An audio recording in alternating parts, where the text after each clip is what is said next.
Welcome all in economics class. We are continuing our chapter 9 of statistics, the central tendency, measures of central tendency, and we already have read in that how to calculate arithmetic mean in different kind of series, individual series, discrete series and in continuous series. Now we will study about some other applications like corrected mean, combined mean and missing frequency in this module. Sometimes while calculating arithmetic mean, certain item may be taken as wrong, and in that case our arithmetic mean was wrong. So in such case we can find out our correct arithmetic mean without calculating the mean from the beginning. For that we will use this formula. This is the formula by which we can correct our arithmetic mean. मान लीजिए कोई value है 34 and I have taken it as 43. ठीक है, कुछ भी value हो सकती है. कभी कभी ऐसा हो जाता है हमें, जब हमने पूरा प्रोसेस कर लिया उसके बाद में अरिथमेटिक मीन हमारा फाइंड आउट हो गया, उसके बाद में हमें पता चला कि जो मीन था हमारा वो गलत था, तो वो इनकरेक्ट है. तो उसको करेक्ट करने के लिए हम इस फॉर्मूले को यूज में लेकर के और वैल्यूज पुट करके we can find out the correct arithmetic mean. देखिए मेन इसमें क्या है, sigma x. We all know this is the simplest formula of finding the mean. तो जब समेशन ऑफ एक्स हमने किया, it means one item we have taken as wrong. तो इसी में कहीं ना कहीं summation of x is wrong. ठीक है, तो अब हम क्या कर रहे हैं, समेशन ऑफ एक्स में से हम करेक्ट वैल्यू को तो ऐड कर रहे हैं. जो रॉन्ग हमारे पास में आया है समेशन ऑफ एक्स, उसमें से करेक्ट वैल्यू को तो हम ऐड कर रहे हैं और इनकरेक्ट वैल्यू को सब्ट्रैक्ट कर देंगे तो हमारे पास में ये करेक्ट हो जाएगा अपने आप हमारा समेशन ऑफ एक्स. और जब समेशन ऑफ एक्स हमारा करेक्ट हो जाएगा then we can find out x bar. Correct arithmetic mean हम फाइंड आउट कर लेंगे. Question is the mean of 40 observations is 265. But in calculation, one observation was read as 150. 150 उसको read किया गया instead of 115. Now we have to find out the corrected mean. So we all know that we can here write down that number of items here is 40 and the incorrect mean जो था हमारा that is 265. ठीक है, it is clear from the question and we all can find out by this the incorrect summation of x because we know x bar multiply by n. जब हम कर देंगे x bar n तो we will find out the incorrect summation of x. Incorrect summation of x हमारा हो जाएगा x bar is 265 multiply by 40 and by multiplying this we will get the 10600. तो ये हमने फाइंड आउट किया summation of x. Summation of x जो कि incorrect है. Now we will put all the values in the our formula that we have read. और यहाँ पर हमें ये पता है कि करेक्ट वैल्यू क्या है. Correct value will write down here. Correct value तो है 115 और इनकरेक्ट वैल्यू है यहाँ पर 150. तो ये भी हमें पता है. We already have find out this.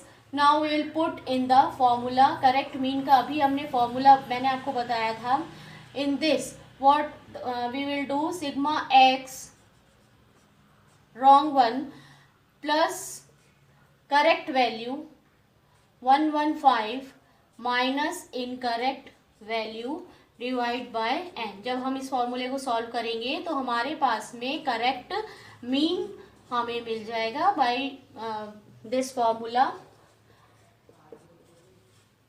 n is number of items is the 40 and by calculating this we will get 264.125.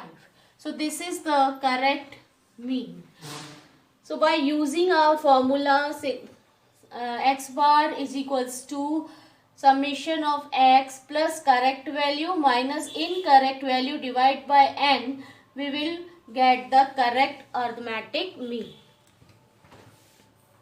Second, we will find out combined mean when two or more distributions are given or two or more parts of a series are given with their arithmetic mean and with the number of items, then we can find out the combined mean by using this formula. Here you can see x bar combined mean we can find out 2 series 3 series 4 series जितने भी groups of data हमें given है उनका हम यहाँ पे combined mean निकाल रहे हैं. Then number of item multiply by mean first group of data multiply by first mean, then first number of item second number of items multiply by the second group की mean से हमने उसको multiply कर दिया.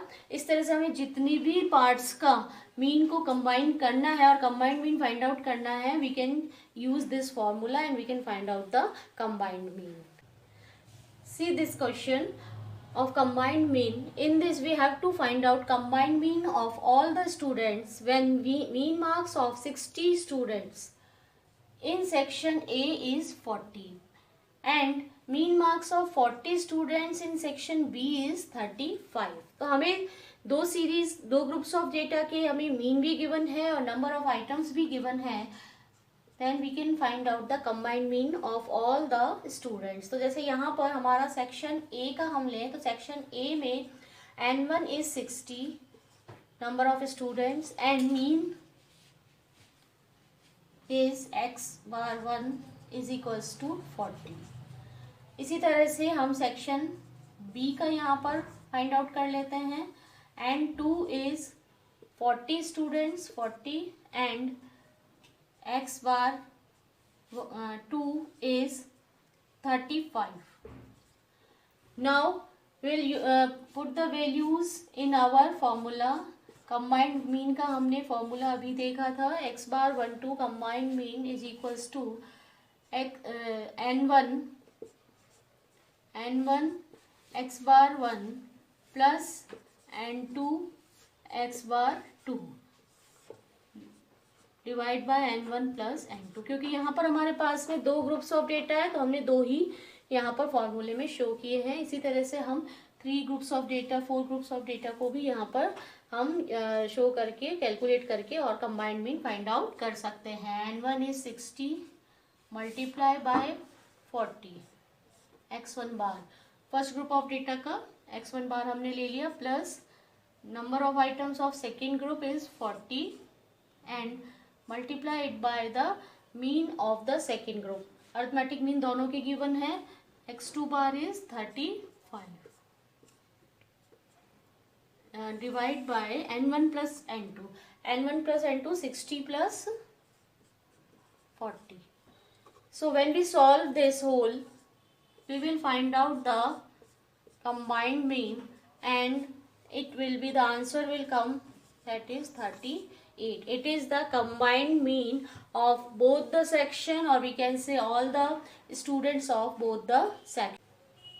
When one of the frequency is missing in the series, then it is possible to find out the frequency by using the direct method of calculating arithmetic mean. So here you can see in this given data that here question mark is this, we are assuming this as f.